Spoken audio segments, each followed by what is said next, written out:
Luis es tambero. En su chacra de pocas hectáreas, cuida como nadie de sus vaquillonas Olando.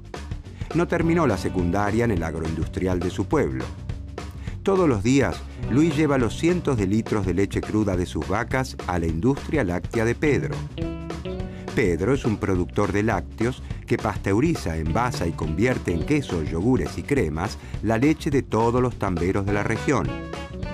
Pedro tuvo la oportunidad de estudiar, de especializarse en los procesos de los distintos productos de la industria láctea y tiene un ingreso muy superior al de Luis. Luis quiere progresar, quiere aprender a elaborar sus propios quesos y cremas para convertirse en un empresario de la industria. Pero siguiendo el razonamiento de los clásicos y neoclásicos, Pedro le sugiere que no se meta en temas tan engorrosos, que se dedique a cuidar y a ordeñar sus vaquitas, que es el mejor en eso, y que le deje a él todo el tema de la producción, que para algo estudió, invirtió en maquinarias y equipos y maneja el tema como nadie. ¿Por qué Luis no puede producir sus quesos, envasar su leche y venderla para generar un mayor ingreso? ¿Por qué ocurre algo parecido con los países que parecen destinados a especializarse en una única actividad y no pueden producir bienes de mayor calidad tecnológica para venderlos al resto del mundo y generar así una mayor riqueza para su pueblo? ¿Qué escuela de pensamiento económico podrá ayudarnos a entender estas cuestiones?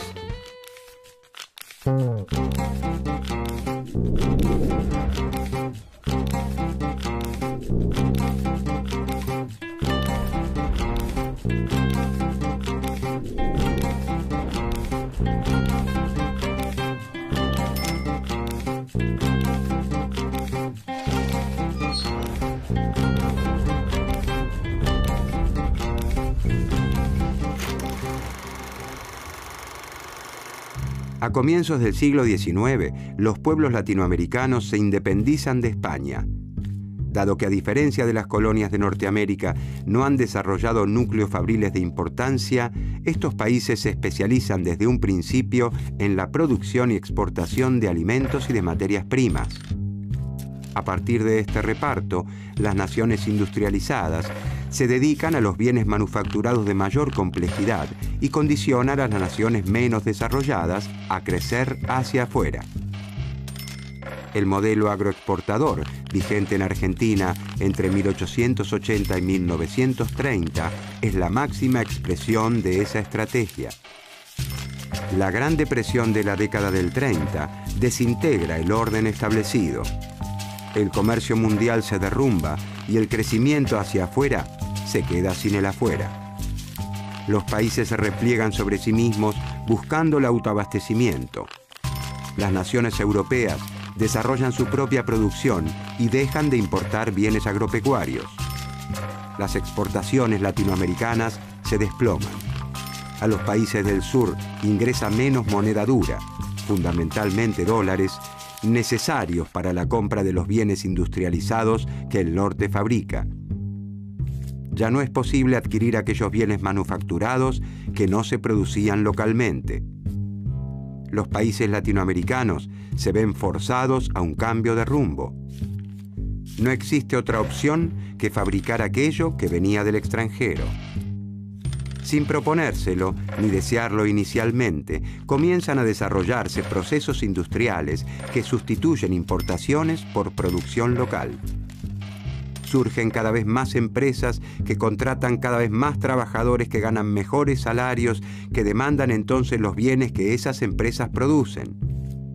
Este esquema de crecimiento hacia adentro tiene un especial desarrollo en los países de mayor tamaño de la región, como Brasil, México y Argentina.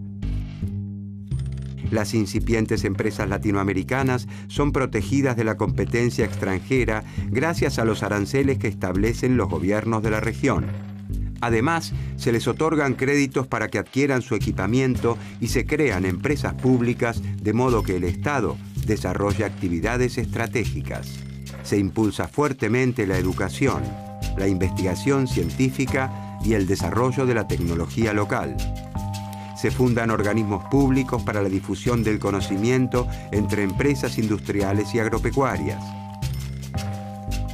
Esta estrategia de sustitución de importaciones permite reducir las compras al exterior de bienes industriales de consumo, como las prendas de vestir y ciertos alimentos.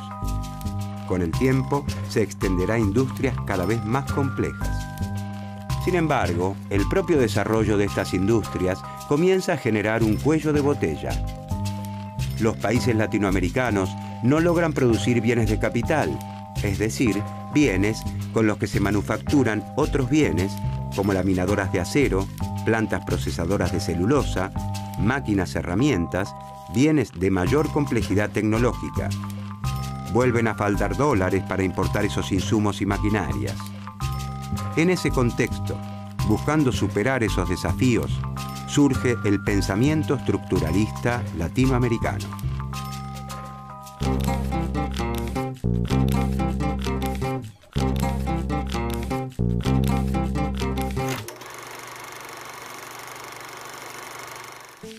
Al finalizar la Segunda Guerra Mundial, no hay duda sobre la debilidad que ha provocado el crecimiento hacia afuera en los países latinoamericanos. Las bruscas caídas en los precios de exportación de las materias primas y en las inversiones externas son identificadas como las principales limitaciones para el desarrollo de la región. En 1948, las Naciones Unidas crean la Comisión Económica para América Latina, la CEPAL. En la CEPAL, un equipo de académicos y funcionarios, dirigidos por el gran economista argentino Raúl Prebisch, comienza a plantear un nuevo enfoque para los problemas latinoamericanos. Nace el primer gran cuerpo de pensamiento latinoamericano, el estructuralismo. La obra que da inicio a la Escuela Estructuralista Latinoamericana es El desarrollo económico de la América Latina y algunos de sus principales problemas, de Raúl Prebisch, conocida también como el Manifiesto Latinoamericano.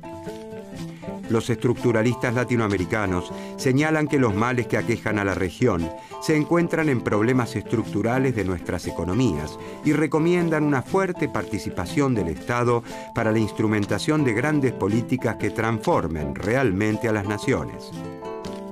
Un esfuerzo sostenido y de grandes proporciones como jamás ha tenido que acometerlo hasta ahora América Latina, advierte Prebisch.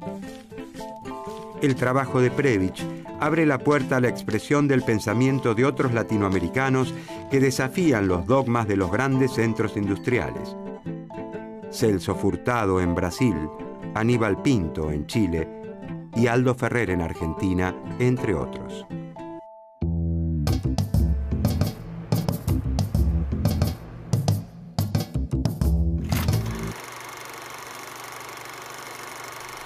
El pensamiento dominante, gestado en los países centrales, establecía que cada país debía especializarse en lo que hacía mejor, como si esto último fuera algo natural y no un producto de la historia. Según esa división internacional del trabajo, los países latinoamericanos, al contar con abundantes recursos naturales, han sido condenados a la producción de bienes primarios, y a los países centrales, que disponen de abundante capital, les corresponde dedicarse a los bienes industrializados que requieren de tecnologías más modernas. Los estructuralistas se preguntan entonces, ¿por qué no podemos producir en América Latina bienes industrializados que se pueden vender más caros en el resto del mundo y que generan una mayor riqueza para nuestros países? Los estructuralistas señalan entonces que existen dos polos con desempeños y realidades bien diferentes, el centro y la periferia. Pertenecen al centro los países que marcan el rumbo de la economía mundial, naciones industrializadas con poco desempleo y altos niveles de vida, con gran influencia en los mercados y en el sistema financiero internacional. A la periferia la conforman los países con estructuras productivas menos desarrolladas que conviven con altos niveles de desempleo, de pobreza y sujetos a las reglas de juego establecidas por los países centrales. Para los estructuralistas, las diferencias entre el centro y la periferia no se resuelven con el paso del tiempo, sino todo lo contrario. Tienden a acentuarse y son cada vez más amplias. El subdesarrollo es un modo de ser específico en ciertas naciones que requiere políticas públicas particulares para resolverlo.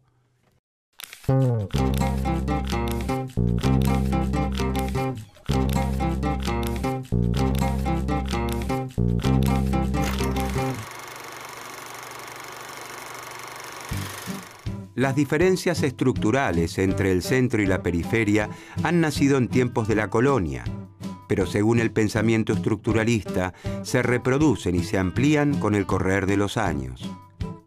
Las estructuras del centro son diversas. Incluyen una amplia variedad de bienes y de servicios. Producen de todo un poco. Desde los bienes de consumo corrientes de la población hasta las maquinarias y equipos necesarios para el funcionamiento de sus fábricas. Además, son eficientes porque utilizan de forma homogénea modernas técnicas de producción. Las estructuras de la periferia, en cambio, son especializadas. Lejos de toda variedad y diversificación, se concentran en los productos agropecuarios y minerales. La demanda de la población de otros bienes de consumo se satisface mediante las importaciones de los países centrales. La estructura, además, es heterogénea porque coexisten las actividades que se destinan a exportaciones hacia el centro y que evidencian un gran desarrollo tecnológico, con otras totalmente relegadas que solo interesan a la periferia. Como consecuencia, conviven en América Latina áreas sumidas en el atraso con otras muy modernas. La pobreza extrema con la riqueza. El sector rural latinoamericano, al incorporar equipamiento en reemplazo de mano de obra, expulsa a miles de trabajadores que se trasladan a las ciudades en busca de una vida mejor.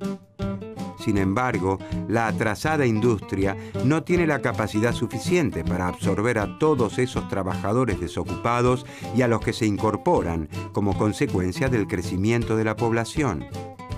De esta forma, una porción mayoritaria queda relegada y vive en pésimas condiciones en los barrios marginales que rodean las ciudades.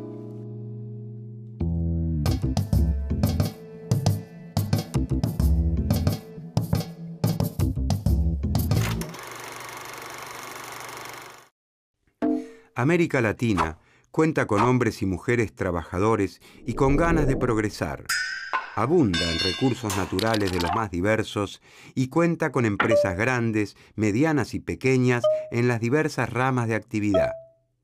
Pero le falta un ingrediente insustituible para seguir creciendo. No puede fabricar por sí misma dólares. Ni los pesos argentinos, chilenos, uruguayos, ni los reales brasileños sirven para comprar maquinaria importada. Se necesitan dólares contantes y sonantes. Como la existencia de dólares dependerá del éxito de las exportaciones de alimentos y de productos primarios, y estas exportaciones fluctúan constantemente en precios y en cantidades, la compra de insumos y maquinarias al exterior se ve interrumpida constantemente. Los estructuralistas denominan esta principal limitación al desarrollo latinoamericano como la restricción externa.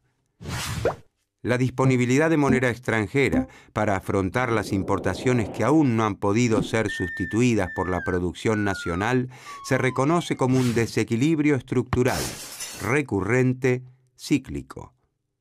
Origina caídas en la producción y el empleo.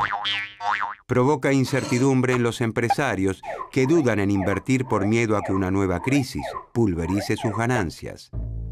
Además, para superar la escasez recurrente de dólares, los países latinoamericanos contraen deuda externa, pero no porque no tengan recursos, sino porque no disponen de moneda extranjera. Los dólares generados por las exportaciones de bienes primarios no alcanzan para hacer frente a las importaciones de bienes industrializados, porque los bienes industrializados que Latinoamérica importa son mucho más dinámicos que los productos primarios que exporta. Los avances tecnológicos les permiten a los países centrales sustituir cada vez más los productos naturales que produce la periferia por artículos artificiales, como fibras sintéticas en lugar de algodón y plásticos en lugar de caucho, entre otros. Y por otro lado son más dinámicos porque, a medida que crecen sus ingresos, los ciudadanos de los países centrales consumen cada vez más bienes industrializados diversos que ellos mismos producen. Para superar el principal limitante al desarrollo de la América Latina, la restricción externa, los estructuralistas proponen un cambio radical en las economías de la región, profundizando la industrialización.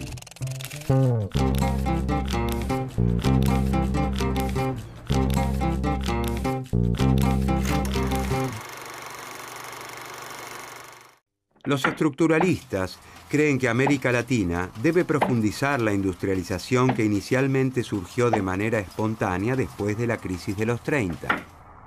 De esta manera, se reducirá la dependencia externa de bienes manufacturados de mayor complejidad y se aliviará la restricción externa.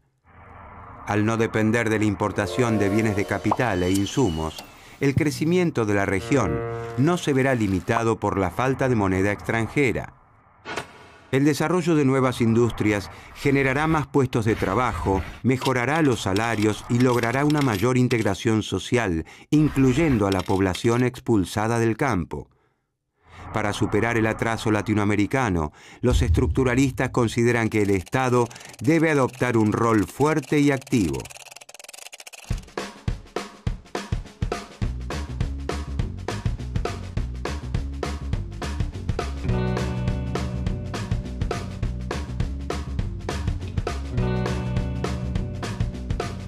Con mucho esfuerzo, Luis, el tambero, ha estudiado una tecnicatura en procesos de la industria láctea, un plan de capacitación que el Estado lanzó para alentar el desarrollo de los productores.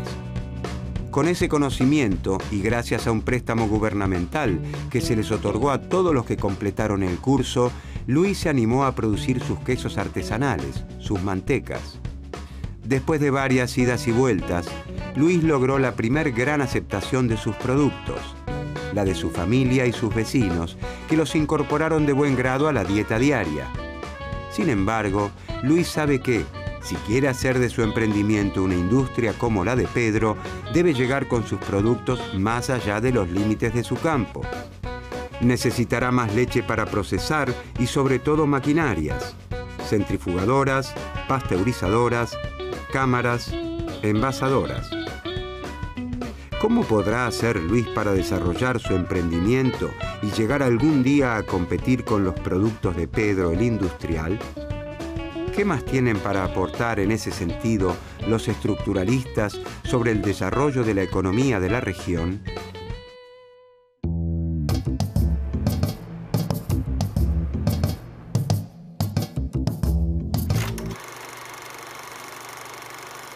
Para volverse más competitivas, operar de manera eficiente y aprovechar plenamente la capacidad de sus fábricas, algunas empresas industriales latinoamericanas necesitan dirigir su producción a mercados más amplios que los de su propio país. Y para lograrlo, los estructuralistas promueven la integración latinoamericana.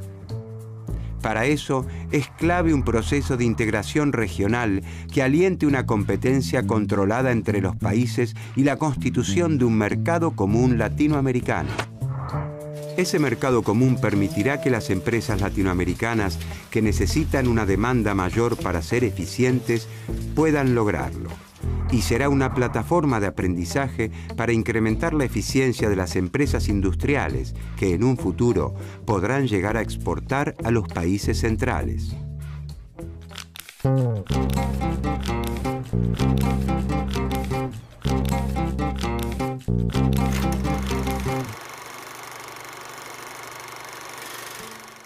En un primer momento, y gracias a la estrategia de sustitución de importaciones, se crean cientos de miles de puestos de trabajo en la industria. Los trabajadores reciben mejores salarios y la pobreza se reduce notablemente en toda América Latina. Sin embargo, la restricción externa no puede resolverse. Las nuevas industrias requieren insumos, maquinarias y repuestos del exterior. Además, las empresas transnacionales instaladas en la región envían gran parte de los beneficios a sus países de origen y agudizan la escasez de moneda extranjera. Las industrias nacionales no logran exportar al resto del mundo y las que sobreviven lo hacen gracias a políticas proteccionistas permanentes que les permiten competir. Un grupo de pensadores latinoamericanos, los teóricos de la dependencia, adoptan posturas más radicales que los estructuralistas y proponen el socialismo como vía alternativa. La crisis derivada del shock del petróleo en 1973 y 1974, que encarece abruptamente el precio de este insumo fundamental, es un duro golpe para la sustitución de importaciones y siembra el terreno para el predominio de las políticas neoliberales durante el último cuarto del siglo XX en América Latina. En Chile y Argentina, el liberalismo regresa con fuerza de la mano de regímenes militares de una violencia inusitada. Los dictadores y sus técnicos aseguran que los problemas latinoamericanos se deben a la excesiva intervención del Estado en la economía y que los países tienen que aceptar el lugar que se les ha asignado en la división internacional del trabajo, especializándose en los bienes primarios para los que se encuentran mejor dotados y terminar con la protección a la industria para que sobrevivan las empresas industriales capaces de competir con las grandes empresas de los países centrales. Durante los últimos años, Latinoamérica viene desarrollando una nueva etapa, una concepción alternativa del orden económico internacional. El pensamiento estructuralista vuelve a cobrar gran actualidad.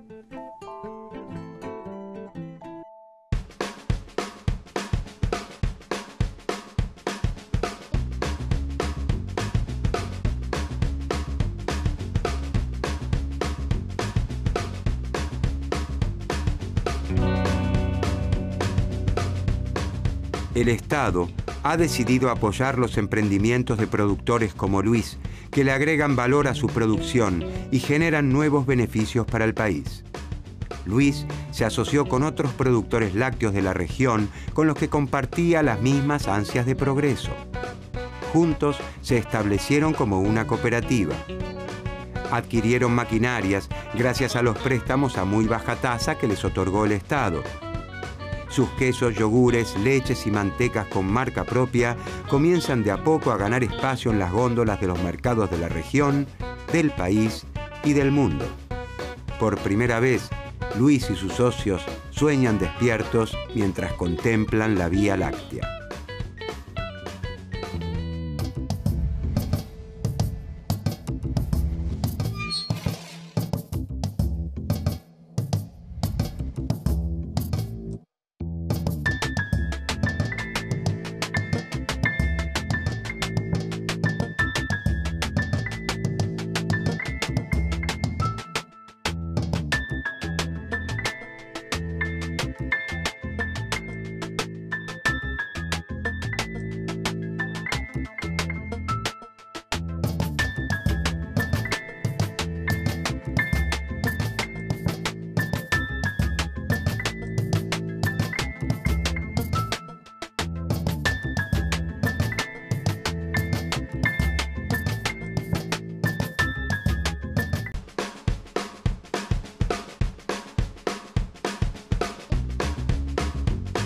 Marcelo trabaja como diseñador naval en un astillero del Estado.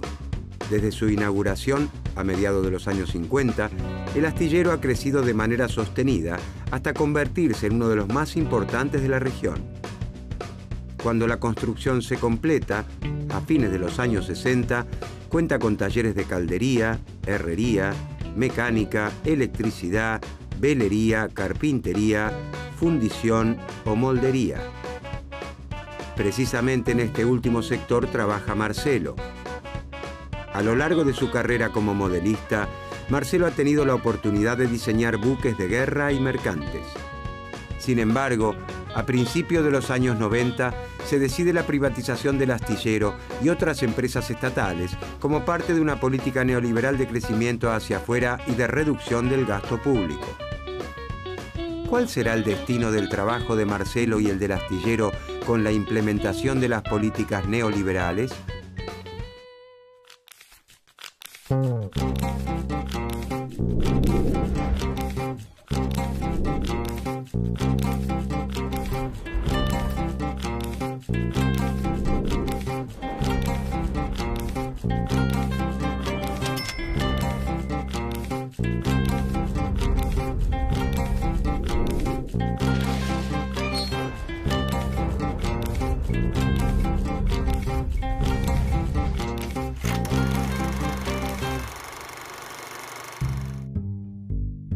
A fines de los años 70, el modelo económico de sustitución de importaciones implementado en distintos países latinoamericanos es reemplazado por modelos de apertura y liberalización.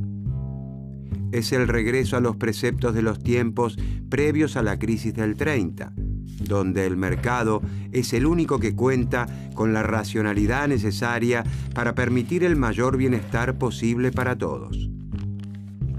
Durante la vigencia del modelo de sustitución de importaciones, Latinoamérica logró desarrollar su capacidad productiva y mejorar las condiciones de vida de su población. Entre las décadas de 1930 a 1970 se crearon cientos de miles de puestos de trabajo en la industria, los trabajadores recibieron mejores salarios y se redujo la pobreza. Latinoamérica y muchas regiones del mundo prosperaron gracias a la instalación de nuevas fábricas y se formaron numerosos ingenieros, técnicos y obreros calificados especializados en las distintas ramas de la industria. El modelo, inspirado en parte por el New Deal norteamericano, se basaba en el acceso al consumo de los sectores populares. Por lo tanto, los productos de la industria no eran fastuosos, sino más bien simples. El objetivo no era vender poco y caro, sino mucho y barato. El empresario asociado a este modelo era Henry Ford. Su modelo de producción reconocía que si sus trabajadores cobraban buenos salarios, estarían en condiciones de comprar sus autos. Si los explotaba para reducir costos, sus autos difícilmente encontrarían un mercado. El Estado jugaba un rol claro en la economía, tanto en los países centrales como en los periféricos. Si destinaba sus recursos a la salud, la educación pública, la protección social, la obra pública y hasta los seguros de desempleo, las personas dispondrían de dinero para volcar al mercado mediante la compra de distintos bienes y servicios. Existía consenso en que esto era lo mejor para todos, los capitalistas y los trabajadores. Sin embargo, en Latinoamérica, las crisis recurrentes por la falta de divisas para financiar las importaciones no pudieron evitarse. La producción se volcaba fundamentalmente al mercado interno, pero se requería de insumos, maquinarias y repuestos importados. La necesidad de dólares para adquirirlos superaban a las divisas que generaban las exportaciones agropecuarias y se producía una nueva crisis.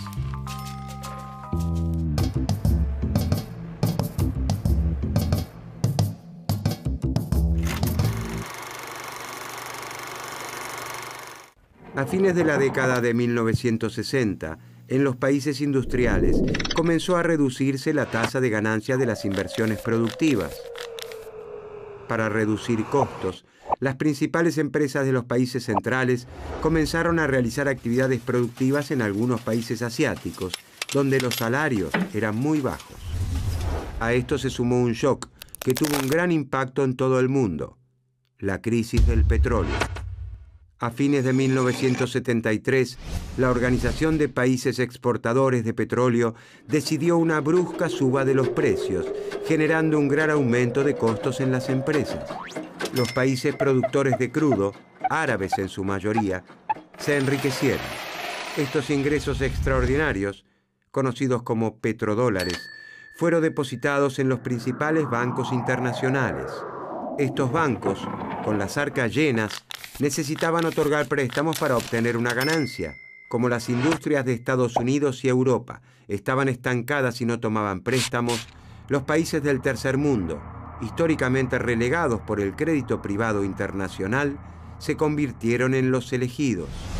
Las tasas de interés eran bajas y los bancos no ponían demasiadas exigencias. Comienza entonces la espiral de la deuda externa. Se toman nuevos créditos para pagar deudas pasadas y el endeudamiento crece y crece. A partir de reformas que avanzan sobre las leyes de todo el mundo, el capital comienza a cruzar libremente las fronteras nacionales.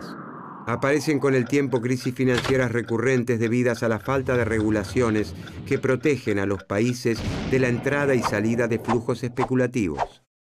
El crecimiento de la deuda externa en los países periféricos los comprometía a realizar pagos por intereses. Cuando en la década del 80 las tasas de interés aumentaron, la deuda se hizo imposible de pagar. La plata dulce se volvió salada.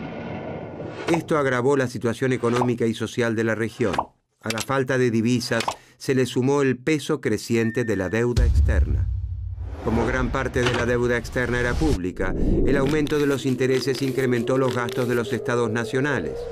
Los países latinoamericanos se vieron obligados a disminuir el gasto público, como aquel destinado a hospitales y escuelas públicas, y a incrementar los impuestos para hacer frente a los pagos de la deuda.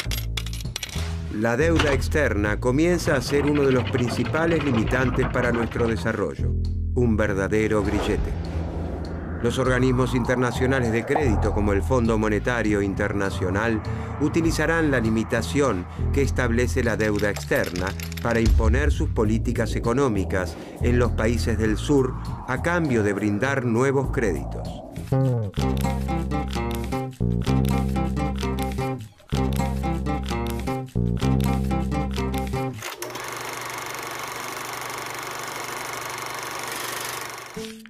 El neoliberalismo se impone a principios de la década del 80 con los gobiernos de Ronald Reagan en los Estados Unidos y de Margaret Thatcher en Inglaterra. Luego, la caída del bloque soviético a principios de los 90 lo fortalece. Existe en el mundo una única manera de organizar la producción de la sociedad: el libre mercado. En Argentina, Chile y otros países latinoamericanos, el liberalismo regresa con una fuerza arrolladora, destructiva, de la mano de regímenes militares que hacen del terror y la muerte su ley. Los dictadores y sus técnicos aseguran que los problemas latinoamericanos se deben a la excesiva intervención del Estado en la economía, que había desalentado la actividad del sector privado. Aseguran que los países deben aceptar el lugar que ocupan en la División Internacional del Trabajo, especializarse en los bienes primarios, terminar con la protección de la industria, abrir la economía y propiciar que sobrevivan aquellas empresas que se encuentran en condiciones de competir con las grandes empresas de los países centrales.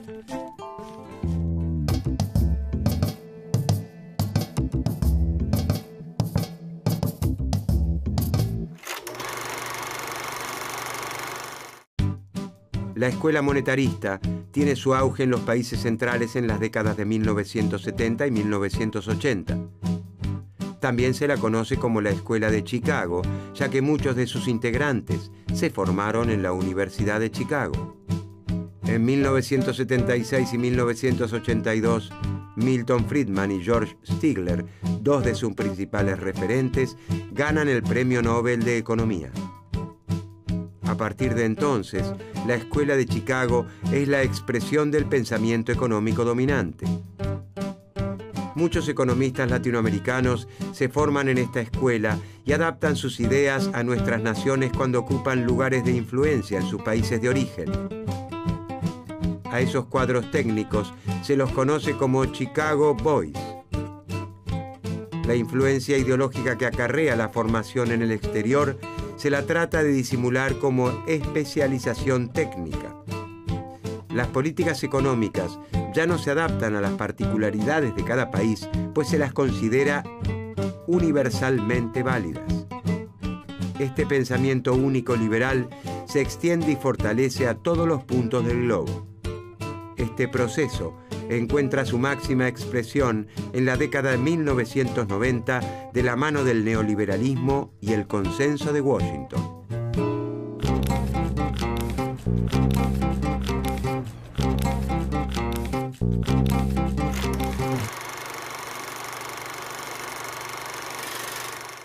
En 1989 se realiza un encuentro en la ciudad de Washington promocionado por el Fondo Monetario Internacional y el Banco Mundial. Participan funcionarios y académicos de las principales economías occidentales. Como resultado del encuentro, se alcanza un consenso sobre cuáles eran las políticas económicas que los países latinoamericanos debían adoptar para lograr un crecimiento sin inflación y para obtener los créditos del mundo desarrollado. El establishment mundial se propone orientar la gestión económica y social de los países endeudados con sus verdades, sus medicinas universales, que llegan en los maletines de los expertos del Fondo Monetario Internacional que visitan los países de la región. El consenso de Washington tendrá desde entonces una gran influencia en las políticas seguidas por los países periféricos. La misma medicina es recomendada para pacientes de distintas partes del globo. Se establece una vara universal para evaluar el buen o mal gobierno de cada país en función de cómo aplica dichas políticas. Muchas universidades latinoamericanas compran esas verdades y forman profesionales afines a estos intereses.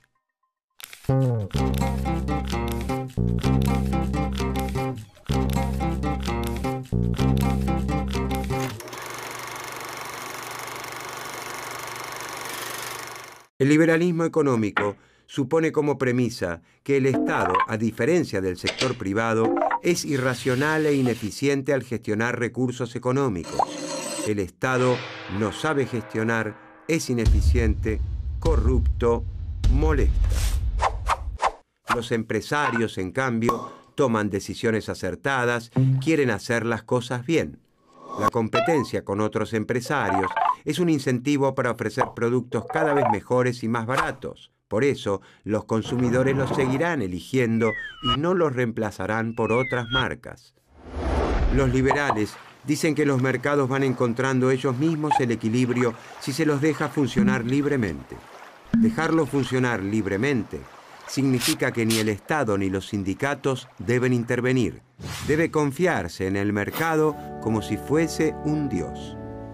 El Estado debe centrarse en garantizar la seguridad, administrar justicia para garantizar la ley y el orden, realizar ciertas obras de infraestructura esenciales y, fundamentalmente, proteger la propiedad privada. Confiar en el mercado, para los liberales, significa confiar en las señales que den los precios. Si el Estado interviene modificando los precios, las empresas y los consumidores no saben cómo actuar. Para los neoliberales, todos los precios deberían moverse libremente, aunque se trate de productos esenciales para la vida o del salario de los trabajadores. Si hay desempleo, aseguran, se debe a que los salarios son demasiado elevados. Por eso propone la flexibilización del mercado de trabajo, los esquemas de pasantías, la reducción de las indemnizaciones y el corrimiento del Estado como regulador del mercado de trabajo.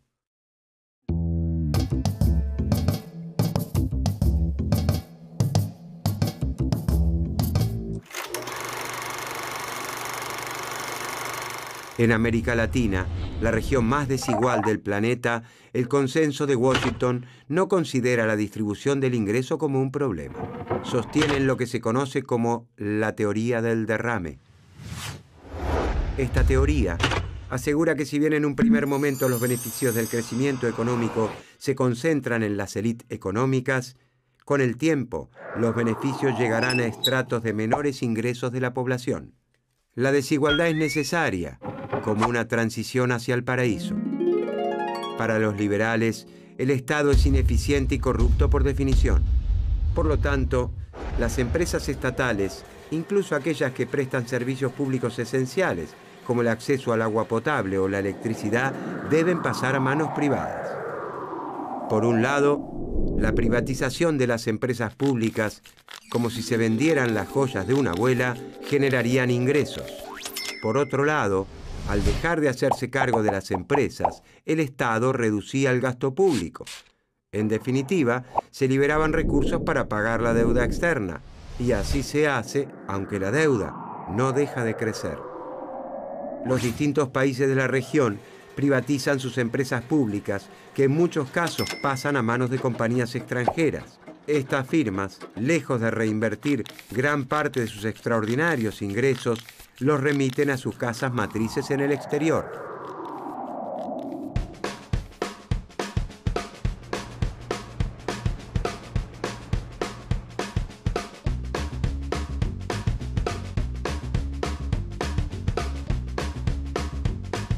Durante la década de 1990, el astillero donde trabaja Marcelo pasa a manos privadas.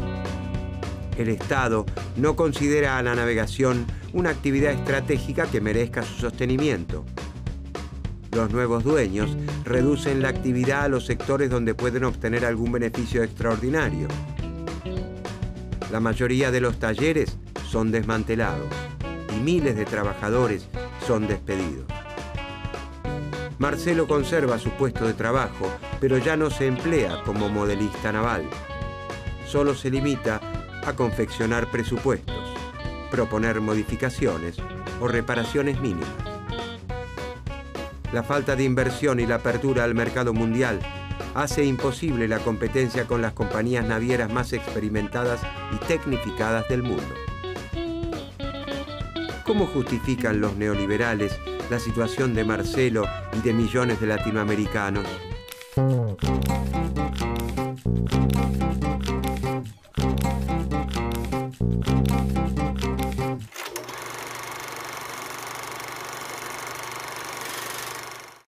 Mientras el modelo de sustitución de importaciones era de crecimiento hacia adentro y el mercado interno ocupaba un rol central, los liberales propician el crecimiento hacia afuera, simplificando las ideas de Adam Smith y David Ricardo sobre la división internacional del trabajo. Cada país debe especializarse en aquello que realiza en forma más eficiente. El modelo agroexportador vuelve reeditado. Para aprovechar las oportunidades que brinda la globalización, es necesario abrir las fronteras a las importaciones industriales, atraer a las empresas extranjeras y colocar la producción primaria nacional en el exterior, conquistando de esta manera nuevos mercados.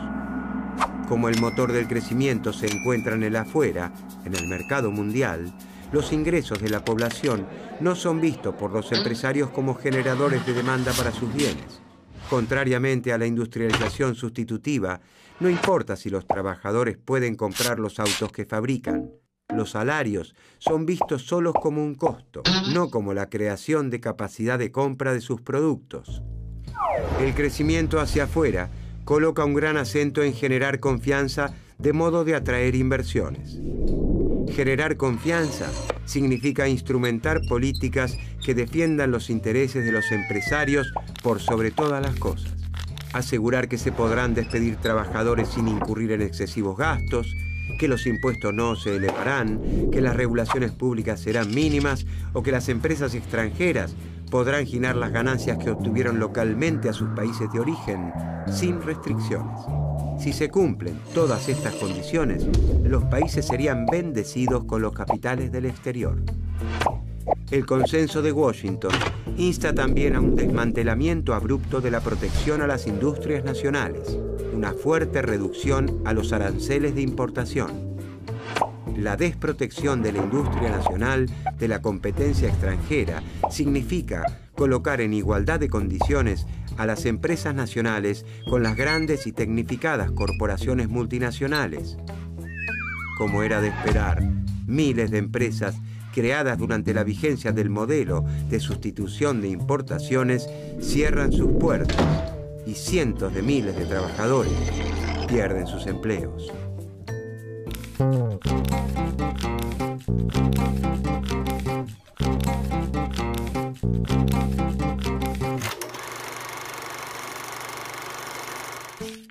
Durante las décadas de 1980 y 1990, los países de América Latina llevan adelante las reformas estructurales propuestas por el Consenso de Washington. El caso de Argentina resulta paradigmático. Se incorpora al nuevo esquema desde fines de la década de 1980 y lo hace del modo más extremo. Es el primer país en avanzar en la desregulación y apertura del sistema financiero y de la total liberalización de los flujos de capital. Se privatiza a la mayoría de las empresas públicas. La protección de la industria se reduce a la mínima expresión. Hacia el fin de la década, los resultados están lejos de ser los que auguraban los liberales. El crecimiento económico es pobre. La pobreza y la indigencia alcanzan niveles nunca vistos.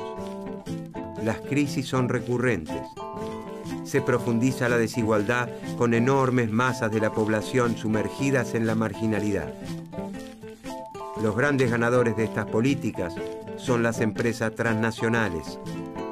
La teoría del derrame ni siquiera alcanza a salpicar a los estratos de menores ingresos. Pero las élites económicas nadan en la abundancia. A partir de entonces, incluso antiguos economistas que apoyaban el consenso de Washington, como Joseph Stiglitz, proponen abandonar estos postulados y constituir estados que regularan mucho más fuertemente el mercado y que instrumentaran políticas para favorecer la redistribución del ingreso y el crecimiento económico.